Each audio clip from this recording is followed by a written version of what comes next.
Okay, the recording has been started. A couple of reminders. Please keep yourself muted during the presentation. There will be time for questions during the time when Amanda is speaking. You can certainly put questions in the chat, and I will be monitoring the chat.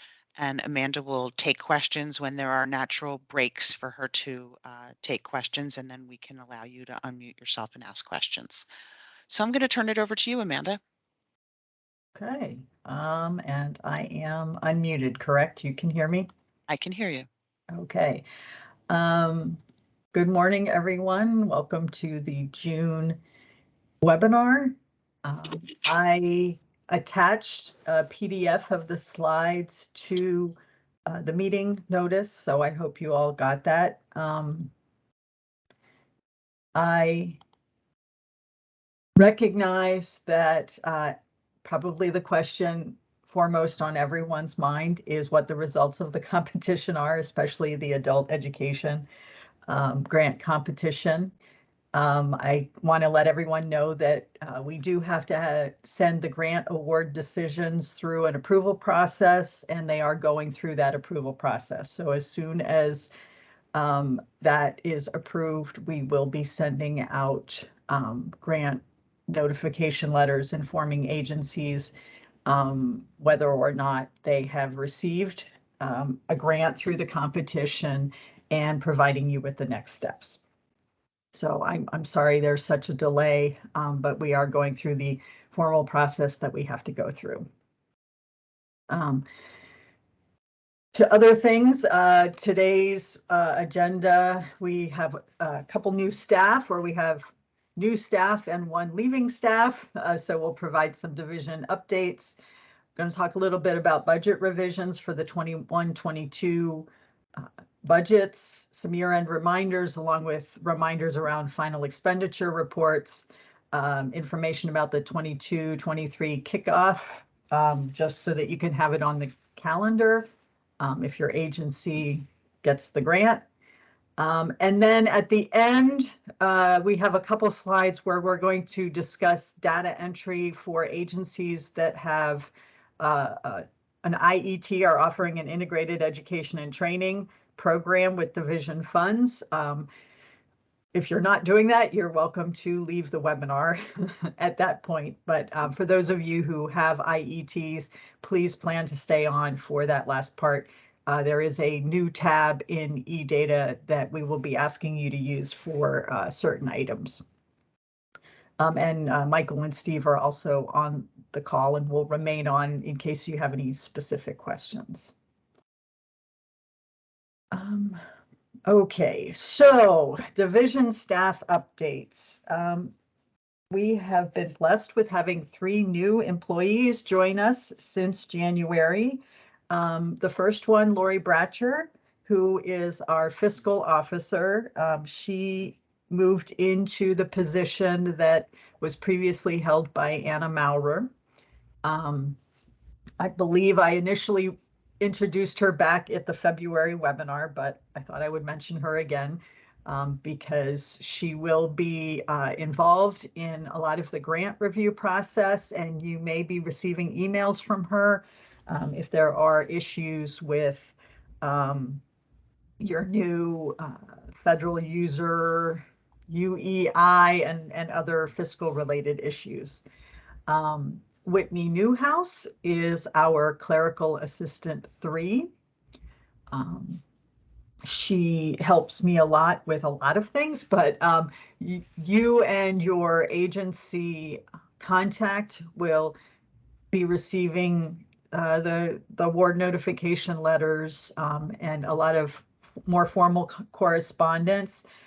Whitney will send it out in my name, but you will often see her name for that. So if you get an email from Whitney, please pay attention to it. And finally, Heather Cecil joined us on Monday. And this is a relatively, well, no, it is a new position. The last time we had an educational research associate in our office, it was back when the Division of Adult Education was the Bureau of Adult Basic and literacy education in like 2008. So we're very happy to have Heather joining us. She'll be helping us with our federal reporting requirements, but also really helping us delve into the data that we have from what you submit to us and supporting the work that we do in monitoring and evaluating programs and helping us, provide guidance to you based on more in-depth analysis of the data. And on a very sad note, I think many of you probably already know this, but Mary Kay Peters is retiring. Tomorrow is her last official day with us. And she is moving to Florida, and we are very much going to miss Mary Kay. So if this is a surprise notification for you, please, and Mary Kay, please share your best wishes with her. We are sorry to see her go, but we wish her all the best in her retirement. So budget revisions. So you'll see this on a following slide. We are not requiring you to submit formal budget revisions through eGrants. But that doesn't mean that you shouldn't inform the division if you do in fact have made changes that would require a budget revision. So please, there's someone please mute yourself. There's someone who just joined who's I've got it. Okay, I got thank it. you. So we're going to ask you, so many of you have already done this, and first of all, thank you to the agencies who have already been reaching out to your advisors to discuss shifting funds from function codes to object codes for unbudgeted items. We appreciate the individuals who've been doing that. It helps to have it happen not all at once, both for the advisors and for me.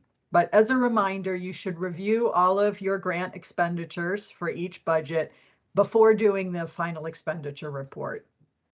And if your program has shifted a total of more than 10% of the grant amount, and it's the grant amount, not of expenditures, it's of the grant amount, among function codes and object codes, then that reaches the threshold of requiring a budget revision.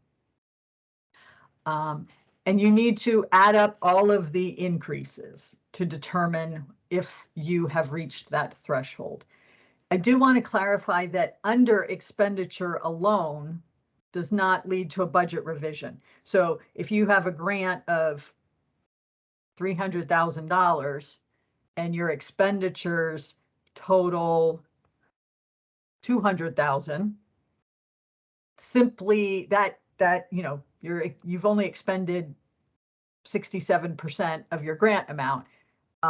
That does not, if you haven't shifted funds, if you've just underexpended in the items where you budgeted funds, you do not need to submit a budget revision request. So these are just some examples. We've had programs explain that they're not quite sure, they don't quite understand what we mean by shifting funds and things like that. So I wanted to provide a couple of examples specifically for. So let's say you have a $200,000 grant, and keep in mind this is each budget. So, your federal budget is a grant and your state budget is a grant in your 064. So this isn't saying you have 200,000 combined. It's, say your federal 064 is $200,000. So, excuse me.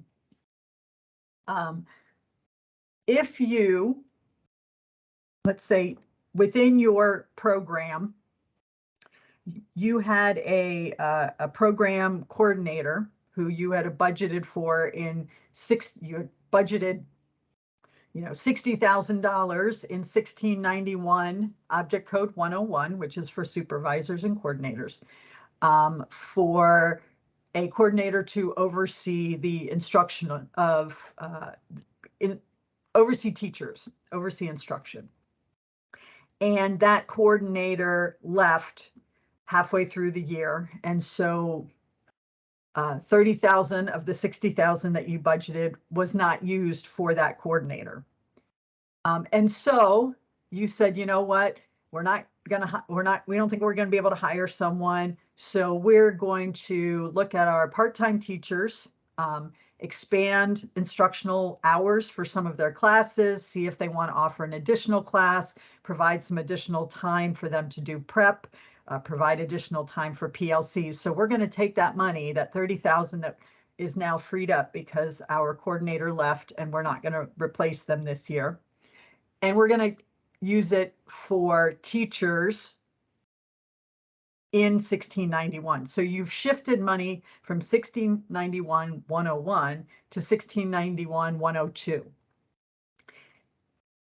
That shift is in the same function code, and it's within the same object code series. It's still salaries. That does not trigger a budget revision because the shift is within the same function code and the same object code series. You're just moving it from a coordinator to teachers. It's still related to instruction and it's still salaries. But let's say you have, so that's the first example. That's the first item.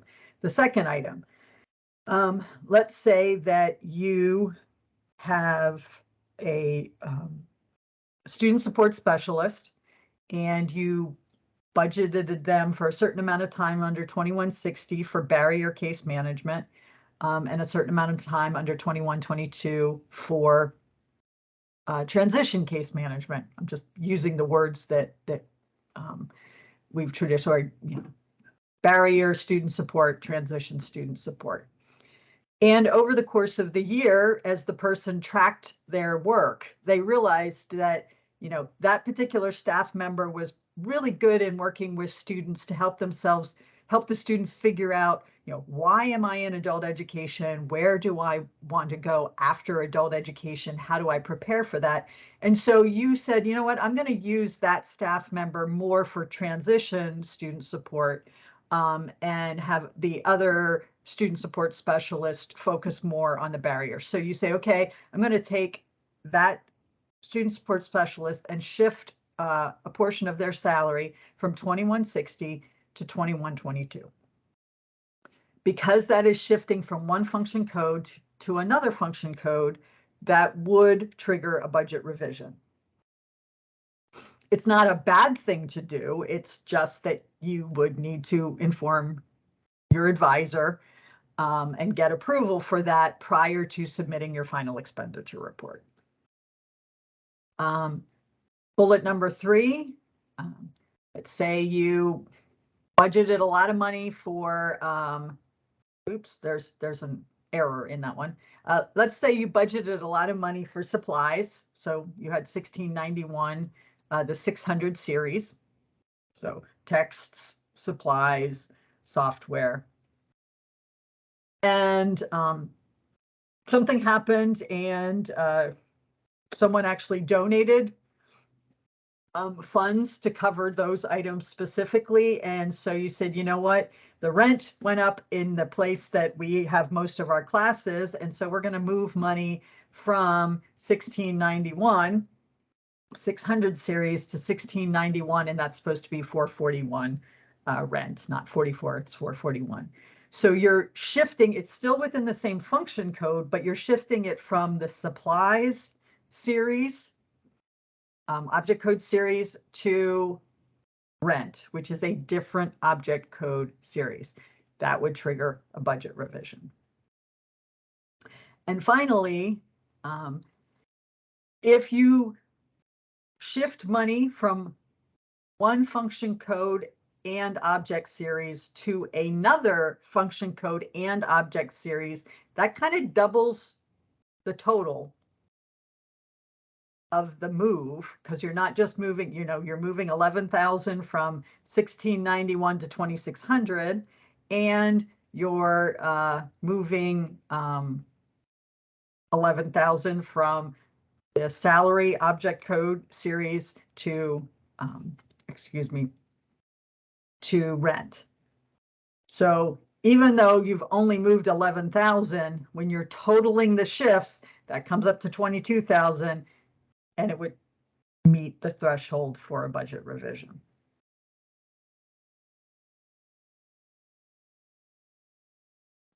So as I stated earlier, we're not requiring you to create and submit a budget revision in eGrants. As a matter of fact, we're not turning that option on in eGrants, so even if you wanted to, you can't. But what we want you to do is, if in looking at your actual expenditures, you've met the threshold for a budget revision, email your advisor. There should be an explanation of why there was under expenditure in the area that you are shifting the expenditure from, and why there was a need, an increased need in the other place that you are allocating the funds. So we need to know, why did you underexpend in XYZ area, and why did you need to shift that those funds to another area? What costs were unanticipated, or were you unable to cover with grant funds previously that you're now going to cover with grant funds? Keeping in mind that we do have a supplement, not supplant requirement. Then, once those shifts have been approved via email from the division, then you can include it in the final expenditure report. If you submit a final expenditure report that, as the division is reviewing them, we determine that you should have submitted a budget revision through this process. So you should have informed your advisor that you had made shifts that met the budget revision threshold and gotten division approval. You submit an FER without having done that, we may disallow that shift. So it is important to sit down, look at your expenditures now, and determine if there's a need for a budget revision. If there would be, then email your advisor with the explanation so that we can review and approve it prior to your submitting the FER. It's then in the FER, and we can process the FER more promptly. So that is the last slide on budget revisions. Christine, are there any questions about that? There's nothing in the chat. If anybody wants to unmute and ask Amanda a question about FERs and budget revisions, now would be the time. No, not FERs. FERs. Not FERs. Sorry. Sorry. Budget and revisions. What I would say is, if you have very specific questions about how you've shifted funds, this would not be the place to ask those. You can reach out to your advisor, just if you have any clarifying questions. Okay. There's nothing in the chat, so. Okay. We're going to move on. Okay. Some year-end reminders. All of these dates are in section 700 of the guidelines, making sure you use the 21-22 guidelines. As a reminder, there we have we changed the way you did your quarterly reports to the division. So there is a fourth quarter division quarterly expenditure report, which is due to your advisor by July 15th. E-data closes on July 15th. So division policy requires that agencies enter data within 14 days of collection. So you will have 14 days into July to enter the remaining 21-22 data, and then eData will close on July 15th. You will need to do your final export of data from eData by July 15th. And you will need to submit your data quality validation forms to the division by July 25th.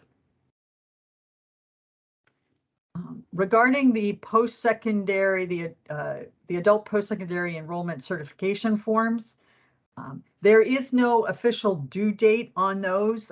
Again, thank you to programs who've been submitting those throughout the year. We have been processing them as they come in. However, if you have an individual who exited your program and enrolled in post-secondary education before June 30th or on June 30th, please get those post-secondary enrollment certification forms to us by mid-August. Those individuals, for federal reporting, if they did not have an educational functioning level gain, we can use that exit plus transition to post-secondary education within the program year as a measurable skill gain for them for federal reporting. It's, if you absolutely can't get it, that's fine. But if you do have individuals who exited and enrolled in exited adult education and enrolled in post-secondary education by June 30th, if we can get those certification forms by mid-August, that would be helpful.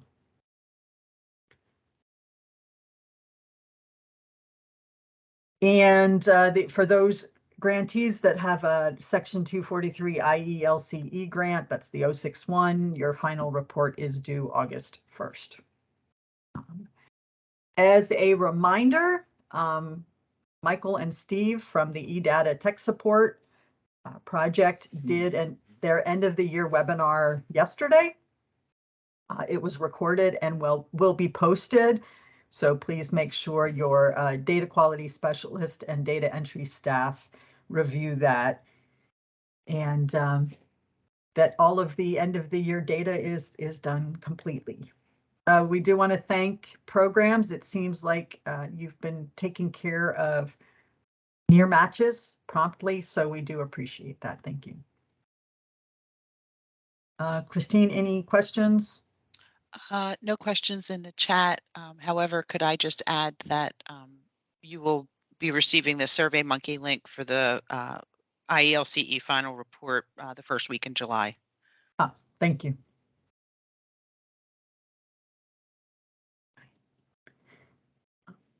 So final expenditure reports.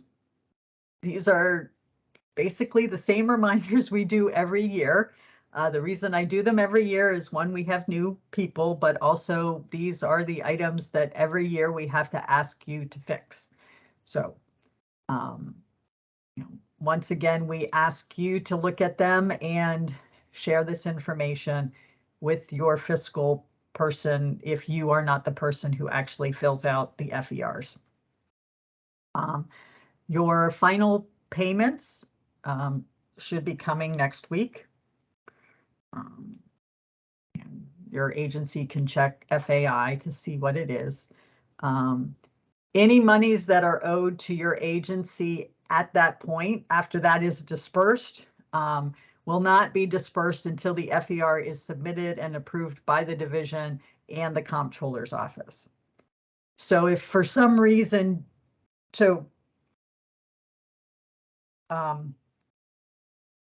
the quarterly reports that your agency submits through the FAI system is what the comptrollers uses to determine how much money they will send you every month. So one, if you don't submit that quarterly report on time, they suspend your payments. So if you failed to do that at some point during the year, you may not, by the end of June, have received all of the funds that were owed to you or that were allotted to you. that you are authorized to receive. And so you will need to submit the final expenditure report in order to recoup that. Also, if your agency, when you submitted that reconciliation of cash on hand, that's the official name of the FAI quarterly report, if you showed that you expended significantly less funds than you received, and that you still have cash on hand, the comptroller's office automatically adjusts your monthly payments for the next quarter. So you will have gotten less money. And there may be money owed to you at the end. So for those of you who by the end of June have not received the full amount that was awarded to you, you will want to make sure you get your FERs in and that they are correct, because if they're correct, when you submit them, we can approve them more quickly and you will get your funding more quickly. So the FERs will be available hopefully July 5th. You can submit them anytime up to and including August 15th. eGrants closes them at 11:59 on August 15th. So please plan to get them in. If you don't get them in by that point, we require you to submit an email to us explaining why you did not get them done in a timely fashion. And then we decide when we're going to open it up again so that you can submit it. So make life easier for yourself and for us and get them in on time. Some reminders. Part 2 in the FER. The receipts must match the total receipts that are listed in FAI to the penny. Okay, so please check. And you'll need to check FAI after July 1st. We have had some cases where someone submitted an FER prior to that number being finalized. And so it looked like we owed funds to the agency when the agency in fact had received all of its funding. So when you're doing the FER, or when your fiscal person is doing the FER, the first step should be to look at FAI to determine, what exactly you received, so that total receipts in part 2 is correct. Then you will fill out all the budget sections in the FER. And there is a budget summary.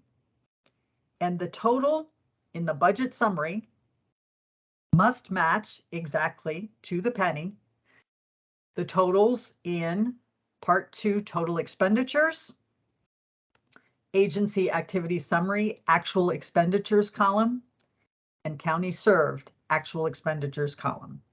Right? So all 4 of those numbers need to be the same to the penny. We actually use the information that you provide here in the agency activity summary that is used for our federal financial reporting. We actually have to tell the federal office how much money we expend on institutional activities, which is that ABE institutional and ASE GED institutional.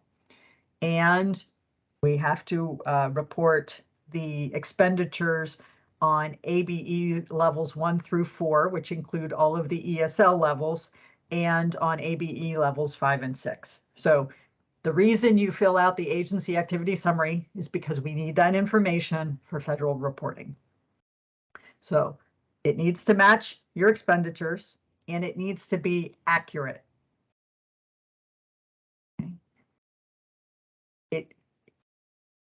In many cases, programs just put in exactly the same thing that they budgeted.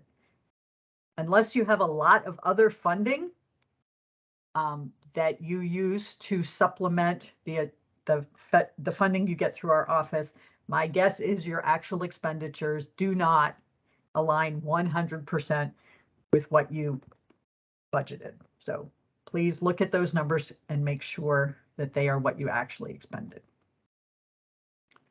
Not just the total, but the breakdown.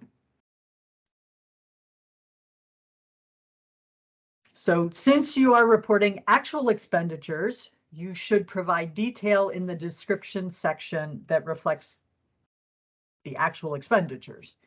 And it should be sufficient for the advisors to be able to determine if the expenditure is reasonable. For example, $50,000 in rent could be either reasonable or not reasonable, depending on how many sites were rented, what kind of space was rented, how often you used it. Was it for one short-term class versus being rent for the office space that your full-time staff are in? If you just say rent, that's not going to be sufficient, and we're going to return it and tell you to put more information in there. Also, the descriptions should not simply restate the object code. So the object code for space rental is 441, and it says space rental. So the description in the description cell, if you just put space rental, that's not describing anything. We already know that from the object code title. So it needs to be a description with detail that lets your advisor know what exactly that expenditure was. For equipment, if you purchased equipment, you must include an explanation in the text box below the table explaining why you purchased that equipment. There is a, in the federal 064, in the family literacy, and in the IELCE FERs, there is a section called additional funds for assessment. Only the agencies that did a funding adjustment during the year to get additional funds for assessment should use that section. If you did not request additional funds for assessment, which we allowed programs to do, but did not require you to do, you will not fill out that section. Okay, so just want to explain that. For agencies, I'll say this and then I'll let you go, Christine, okay? For agencies that did get additional assessment funds, if you were unable to expend them as proposed, you need to return them. They cannot be used for other activities. They needed to be used for exactly what you requested them for. If you were not able to do that, plan to return it. Yes, go ahead. So we have somebody with a hand raised, and we have a question in the chat. The question in the chat is a backtrack to the revisions about the additional assessment funds, and wanting to know if that revision should be done separately from the original grant. So for those of you who had a funding adjustment for additional assessment funds, when the FER is created, it will be based on the funding adjustment amount. So it's not a separate FER. So we did a funding adjustment, which increased your grant amount, and the FER will be tied to that higher amount from the funding adjustment. As I indicated, if you did not spend additional assessment funds in the way that it was proposed, that is what you got the original assessment funds for. If you did not use it as intended, it must be returned to us. You may not shift it to other expenditures. Okay. And Kim Topper, you want to go ahead and unmute yourself and ask your question? Yeah, Amanda, just a quick question. You said on August 15th, when the FER is due 11:59, that was 11:59 p.m.? Yes. Yes. Okay. All right. Thank you for asking that clarifying question. Yes. But be aware that there will be no advisors available for you to ask questions of at 10 o'clock at night. Yes. Yes. So if you think you might have come questions, on. yeah, you might want to get it done before that. Right. Great, that's everything, Amanda. Okay. So there are a couple more slides on reminders from FERs. As a reminder, your state 064 and your family literacy 054.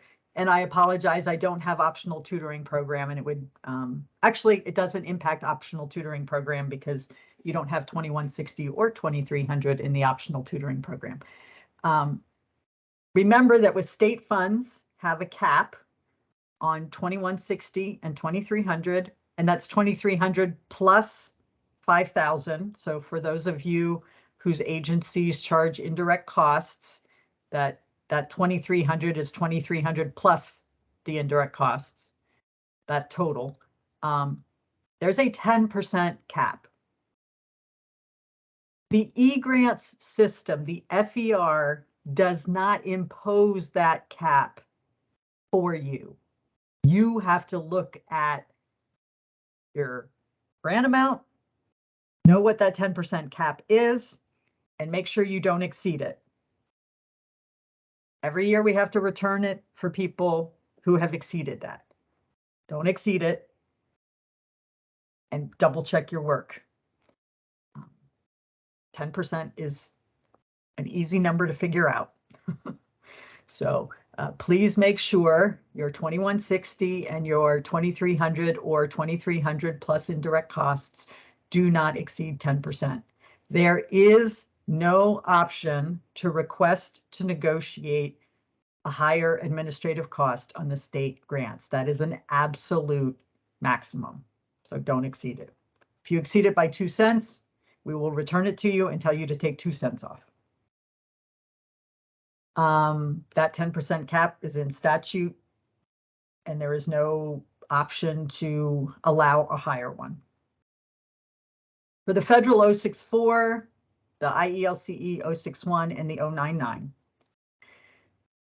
there's a statutory cap of 5% on administrative costs. And again, administrative costs are 2,300, the direct administrative costs in 2,300 plus any indirect costs charged to the grant. As a reminder, on the federal 064 and the 061, any PA CareerLink infrastructure costs or shared personnel costs must go in 2,300. There is a 5% cap, or when we were reviewing the grants last summer,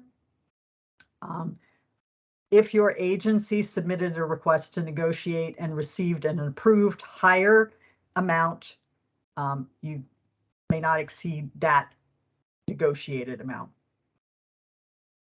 If, as you are working on the FER, you realize that the total exceeded the 5%, or if you had an approved negotiated amount, it exceeds that approved amount, you must submit a new request to negotiate before submitting the FER. If we get an FER and we have not received the request to negotiate before we get the FER, I will disallow the expenditures. We're not going to do, please submit this again. We're telling you now, work on your FER. If it looks like your direct expenditures in 2,300 plus any indirect costs are going to exceed either the 5%, because your initial one was under 5%, or your approved negotiated amount, you must reach out to your advisor and get approval prior to submitting the FER. As a reminder, once again, all PA CareerLink infrastructure costs and PA CareerLink shared personnel costs must go in 2,300 in the federal grants.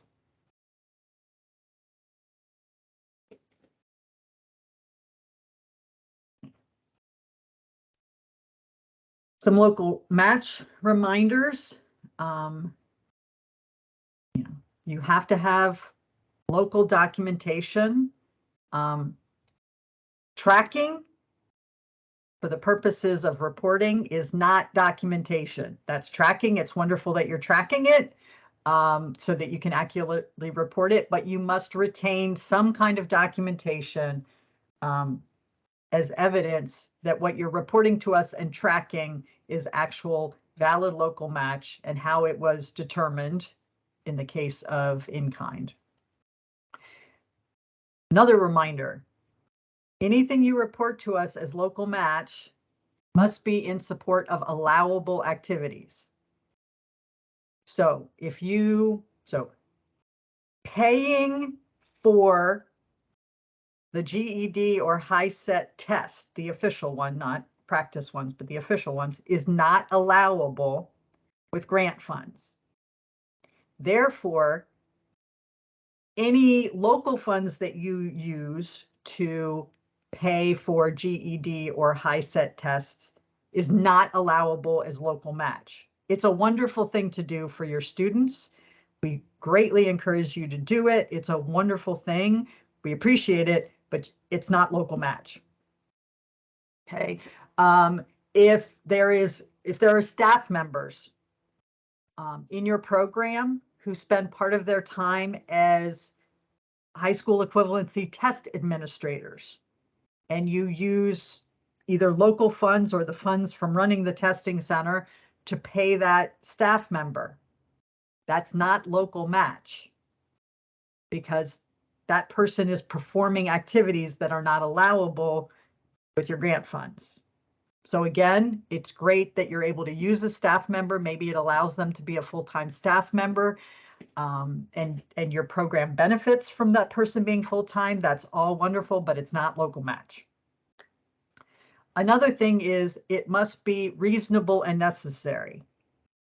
So maybe you got lucky and somebody donated $10,000 to you, which you used to purchase textbooks. If you only used $1,000 worth of those textbooks in this program year, then only $1,000 can be reported as local match for this year. Now, they may have donated $10,000 worth of books now, and you're using those books over the next couple of years. The values of the books you use next year could be reported as local match next year. But you can't say $10,000 this year, $10,000 next year. It's the value of the books that were used to support the program during this program year that you're reporting as local match. Cash and third party in kind are defined in the definitions. Are defined in the definitions. There you go. Are defined in the guidelines. Third party in kind means a donation from someone outside the programs. If your entity or a subgrantee's entity is using local funds to cover costs, that is cash. It's not third party in kind. So it's local match, but you would report it under cash. So let's say you have a subgrantee and the subgrantee uses $10,000 to support the program administrator. But the time that the program's administrator actually works on adult education grant related activities totals $30,000. So $10,000 is paid from the grant. The remaining $20,000 is paid by local donations or a local foundation that gave you $20,000 to support the administrator. That's a cash donation.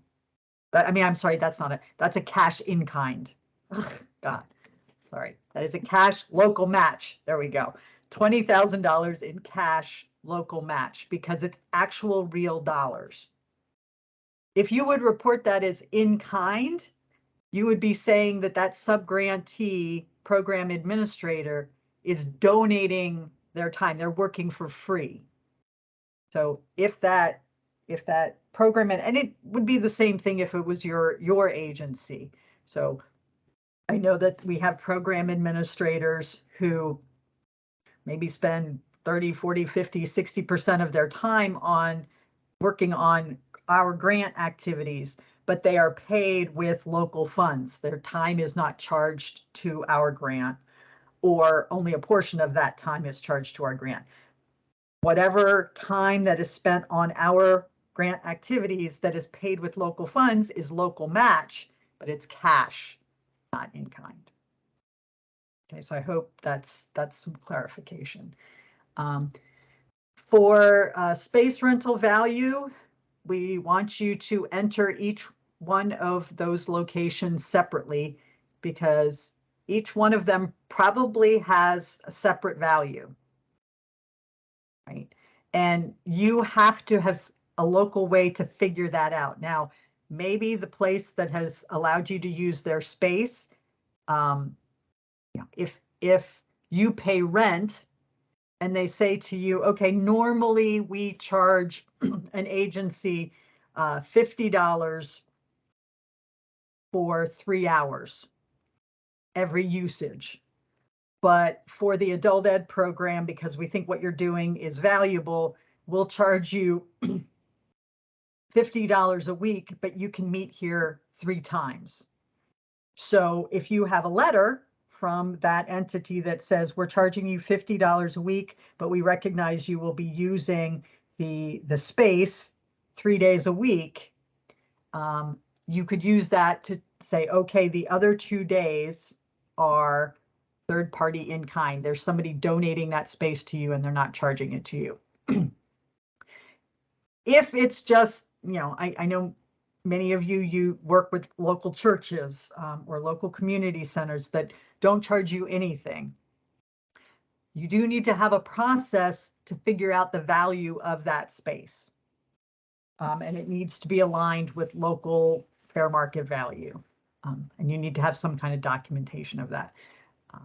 And because you're figuring it out, each one of those should be entered separately, because the way you calculate the value is going to be different for each one of those. And then just as a reminder for staff and volunteers, we're asking you to include the person, the number of hours, and either the value or the percentage of time for staff members. For volunteers, in the message board at the bottom, it would be good to indicate how you determined the value of the volunteers.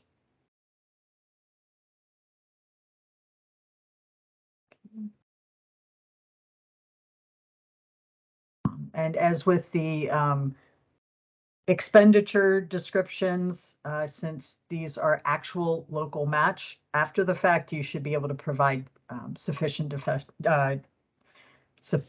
descriptions for all of the items.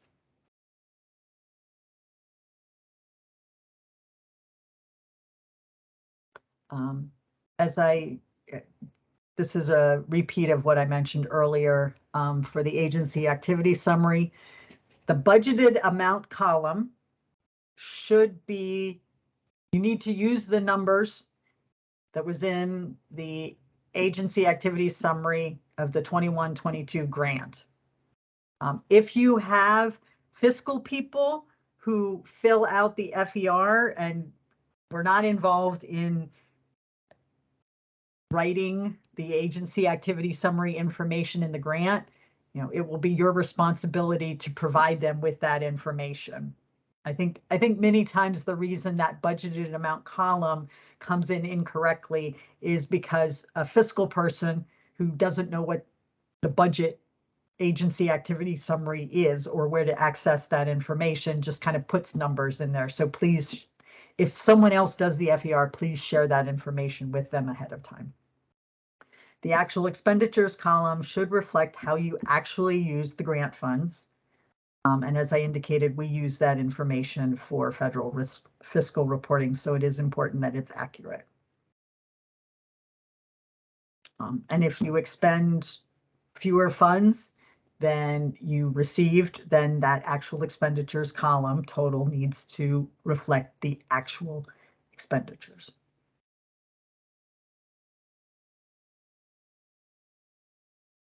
We do have a separate section for infrastructure costs.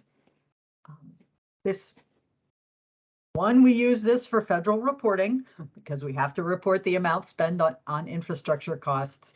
It also works as a double check against what you put in contracted services for in 390.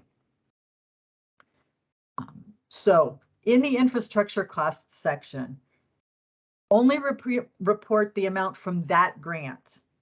So if the 064, if within your 064, you used both federal 064 funds and state 064 funds to pay infrastructure costs. In the federal 064, in the infrastructure cost section, you will report only the federal 064 amount. And in the state 064, you will report in the infrastructure cost section only the state grant amount.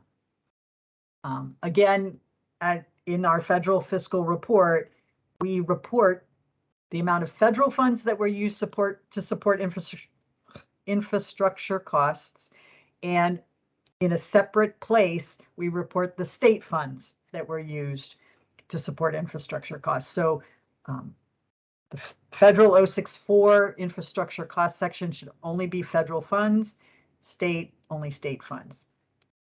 It should match the total of the infrastructure costs entries in the respective contracted services section. And if subgrantees use some of the subgrant for infrastructure costs, it must be included. So the question is, did you use any of this grant for infrastructure costs? And that would include subgrantee amounts. Only include infrastructure costs. Do not include shared personnel costs. Those need to be reported both in contracted services, those need to be reported separately, and only the infrastructure cost portion of those expenditures should be reported in the infrastructure cost section.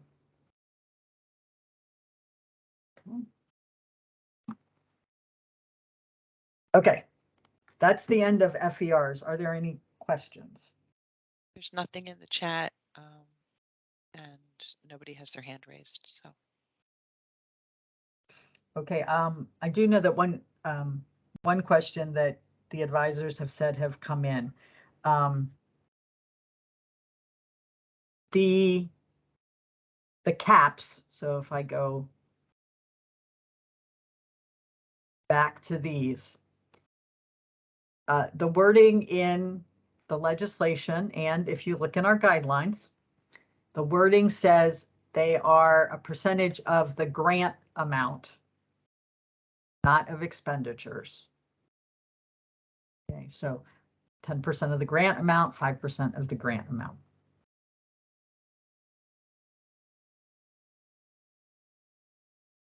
Okay, federal state leadership grantees have continuation grants. Section 243 IELCE grantees have continuation grants. So you will definitely need this information. In addition, successful applicants from the competitions, Adult Basic Education, Family Literacy, Tutoring Program for Adults, and the Statewide Distance Learning Project, you will all be required to attend the 22-23 kickoff from August 9th through 11th at Patan. It will be in person and it will be required.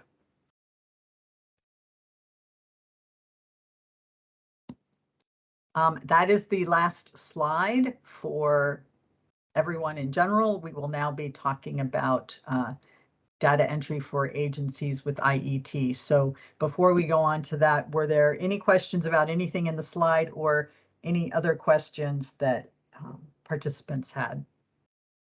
There's currently nothing in the chat and no one has their hand raised. So folks, now would be the time if you do have any questions about anything that Amanda has covered so far. to chime in.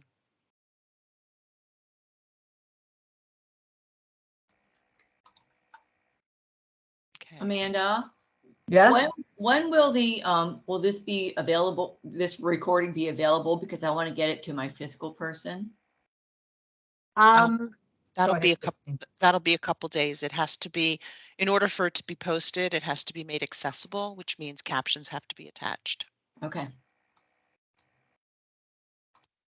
Okay, well, thank you to everyone who attended. If you don't have IETs, you do not need to remain on the call. Amanda, could you quickly just repeat the kickoff dates? We have a request in the yes. chat for that. So there you go, August 9th to 11th for anyone that didn't get that. And we'll obviously provide more detail as we get closer to that date. We just want to get this on your calendar. We recognize that some people may have vacations scheduled already. You know, if you as the program administrator are not able to attend, you may send someone in your place. You may send a representative. And as always, we allow subgrantees. Subgrantees may attend. We encourage subgrantees to attend. Kim, can you hold on for a minute? Sue Klauser has had her hand up. Yeah. So go ahead, Sue.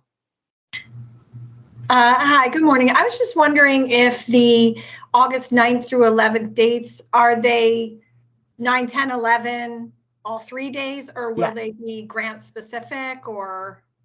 Oh, we have yet to determine that. I'm going to just ask you to have those on your calendar for the time being.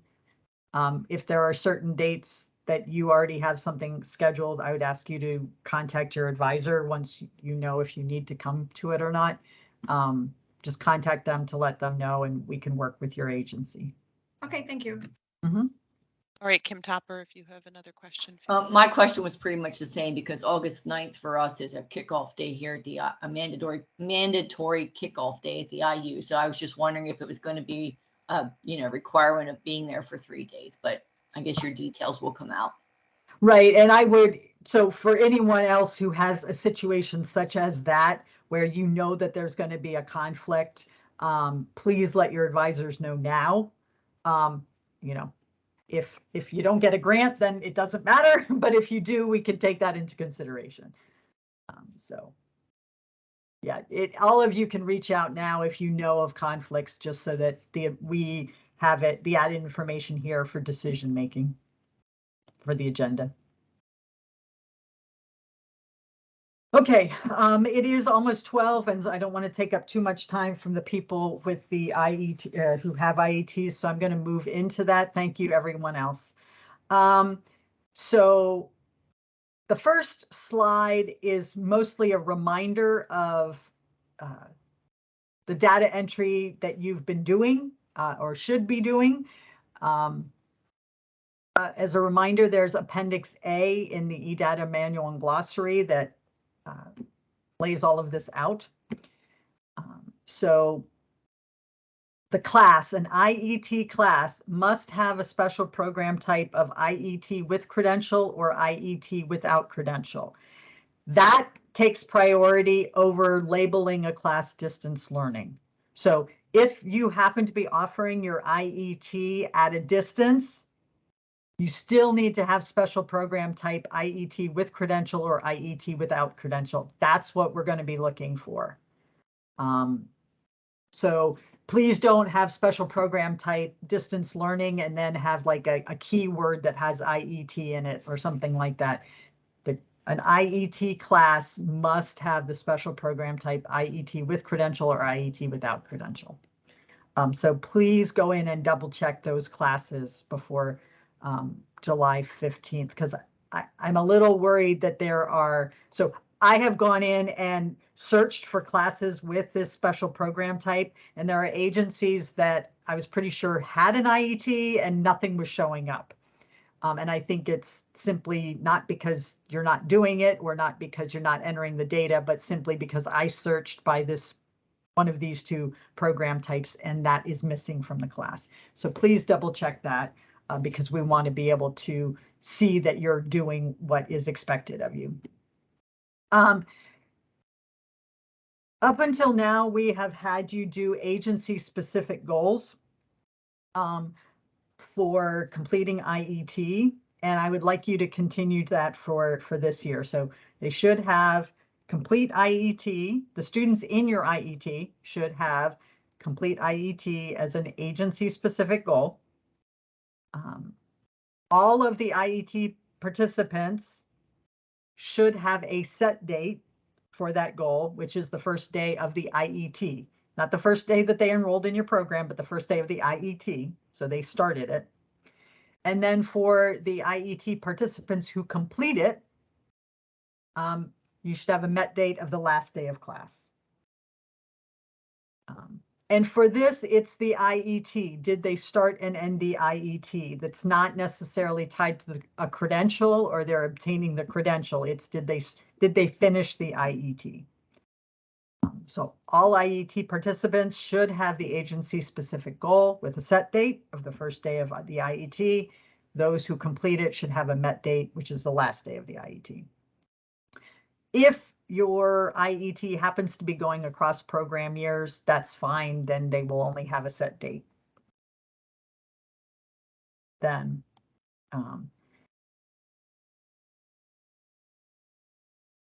so there are, beginning this year, well, last year, halfway through last year, so really this year, Octave has allowed additional measurable skill gain options for students who are in an IET or workplace literacy classes.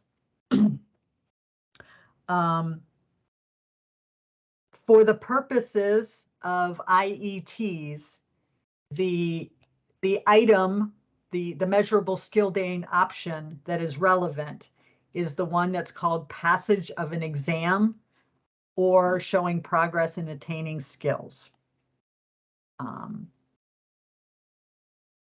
So if you have students in your IET who take some kind of, and this is an occupational exam, and it needs to be testing something that is an integral part of the occupation. It's not workplace skills, you know, it's not do they have critical thinking, it's not digital literacy, it's not general knowledge, it's are they taking a test? So, you know, if somebody's in welding and they have a series of tests that they have to take that shows progress in developing those skills, anything like that. That exam can be used as a measurable skill gain. If you have students who have shown a measurable skill gain with pre and post testing, that will count as well. This is another way that they can show measurable skill gain, and it is good for us to be able to track it. So if you do have students who, while they're doing the IET, or after they finish the IET, who take and pass an occupational exam during the program year, it would be good to enter it, because that will show up as an MSG. You will retain the documentation of the student passing that exam locally in the student file. Okay, so you're not uploading the file into eData. Once I'm done talking, I'm going to turn over the screen, and I think Michael's going to do a quick demonstration of where you're going to enter this information. So if you have a student who is in an IET, or you do because you're offering one, if those students take an occupational exam while they're in the IET or after completing the IET and during the program year, and they pass that exam, that passage of an exam can be entered as a measurable skill gain, and you would enter it with the date the student passed the exam. For post-secondary credentials, we have previously been asking you to put that under agency-specific goals, and it was, you know, earn post-secondary credential, and then you put the name of the credential. And if you've done that so far this year, that's fine. You don't need to change it. You don't need to delete it. Just leave it in there. But we now have a specific place to enter post-secondary credentials. The key thing with the post-secondary credential, and the wording is in eData, is it must be a post-secondary credential, and it must be necessary to obtain employment or advance in an industry or occupation. It is not something that helps people get a job and is beneficial to their getting a job. It is something that is necessary. And there has been clarification at the federal level that does, so things like CPR, first aid, OSHA 10, ServSafe, the NRF certification, they are not considered post-secondary credentials for the purposes of credential attainment reporting to the federal government. People have been expressing displeasure with that decision since that came out many years ago, but that is in fact what they are saying. Now, passing, so I am, and again, you must retain the documentation for that locally. So I am going to stop sharing. Michael and Steve, are you still on? I'm sorry, I'm keeping you. Yes. Okay. No, not at all. We're still here. And are you ready to present? Yes. Okay, I will stop sharing. Let me just make sure I pick the correct window here.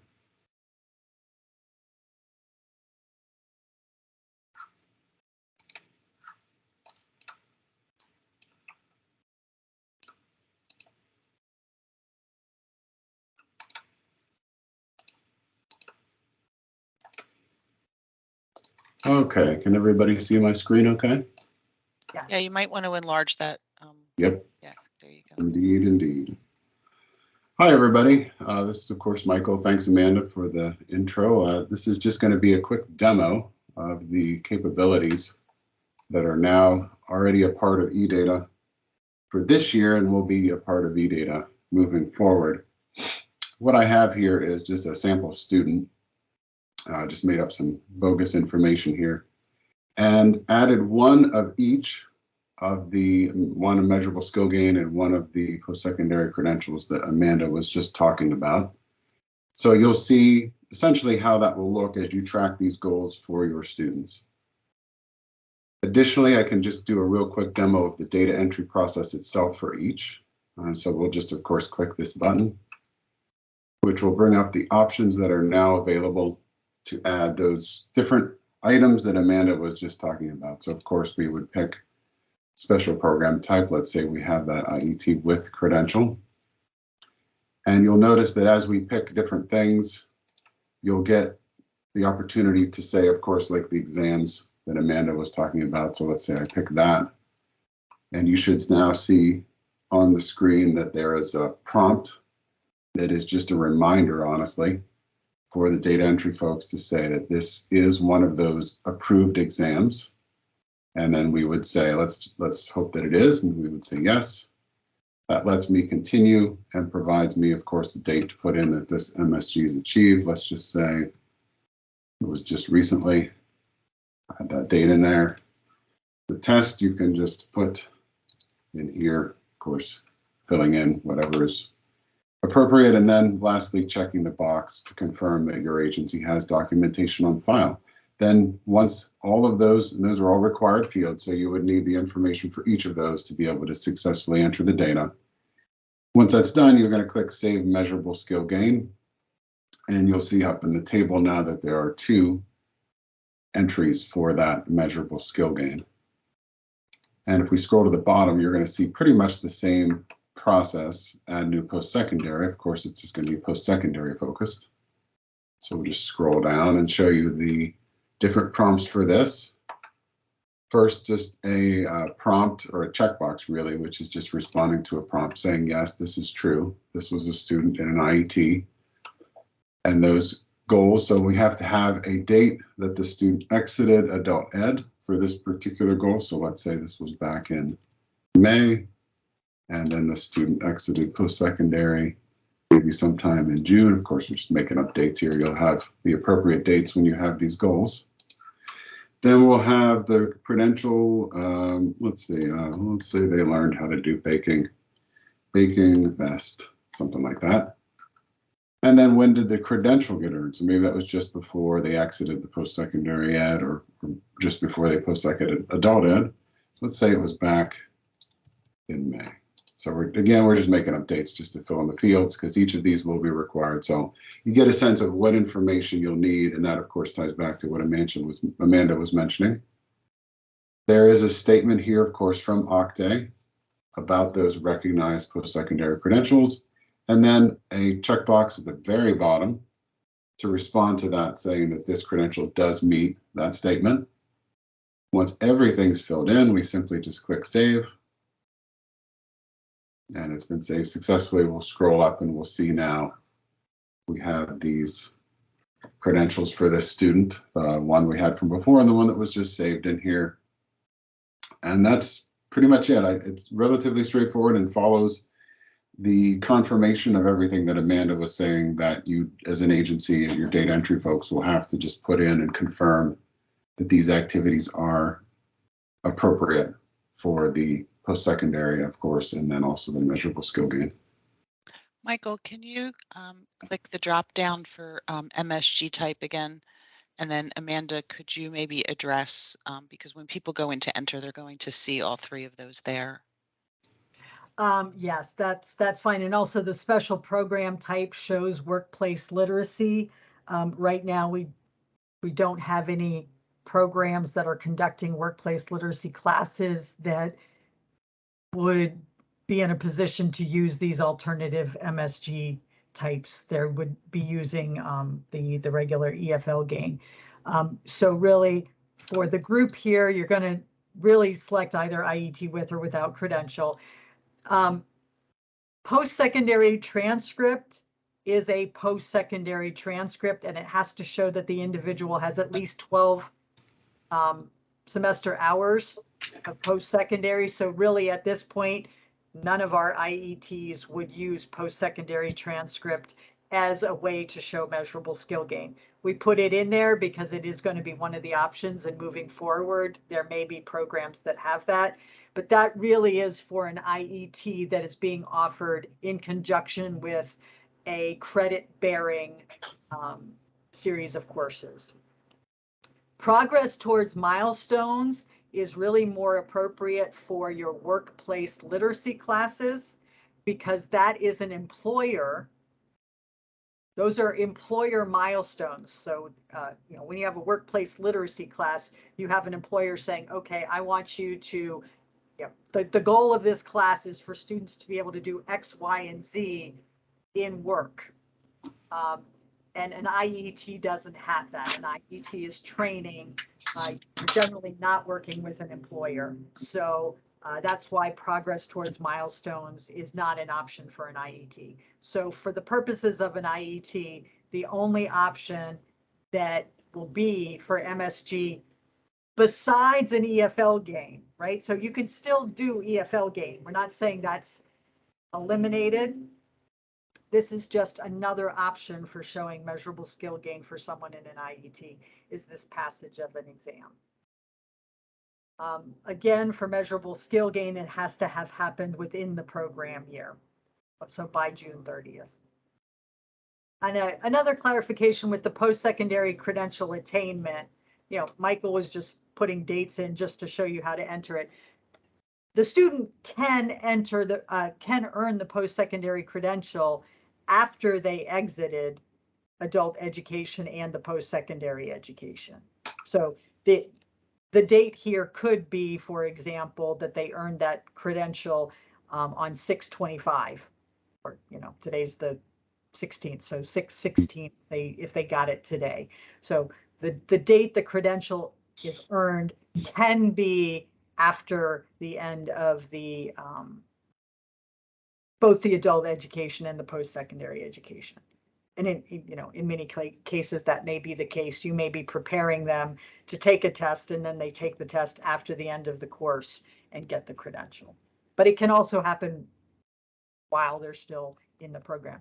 What I will say is, for the purposes of federal reporting, this is an exit. So the post-secondary credential attainment is an exit-based outcome. And so we do need the exit dates to show that the person is actually exited programming in order to be able to report it for federal reporting purposes.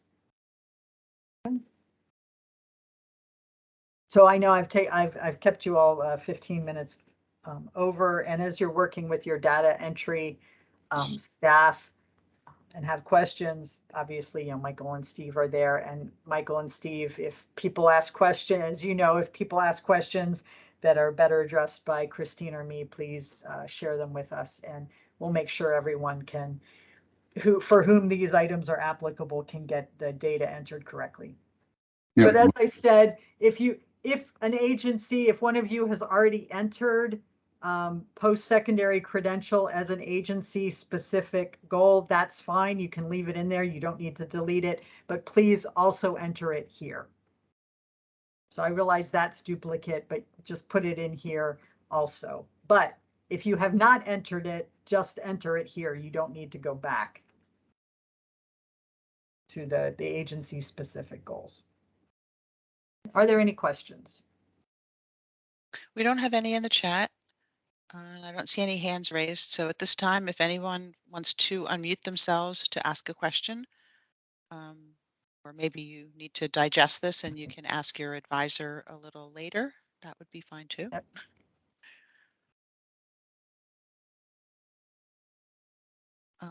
It looks like someone's got their hand raised. Go ahead, Bill. Yeah, a quick question. So if a student takes a medical terminology exam and we have that in the file and they've passed that exam, that would then go up into the measurable skill gain of passage of the exam because it's of a specific nature. Right. And once they have their community health worker certification, which is a part of our IET, which they get post-secondary credential attainment, then we would reflect that in that section once they've completed that. Is that correct? Is it a credential? Yes, it is. Okay, then yes. Once they got the post-secondary credential, then it would go in the second section. Okay, thank you for confirming both of those. I greatly appreciate it. Thanks, Bill. And if you're, for any of you, if you're not sure about like what, if something counts as a post-secondary credential, you're welcome to contact your advisor and I will discuss it. What I will say is that is a major question going on at the national level. So it's unfortunately not super straightforward, and there is a decision tree that the U.S. Department of Labor created to kind of help people determine if something's a post-secondary credential. And if we're not sure how to answer your question, we'll probably use that or refer you to it. But please feel free to ask questions. So thank you, everyone. If there are no more questions for this, I appreciate your staying on an additional 20 minutes. Okay, I'm going to stop the recording.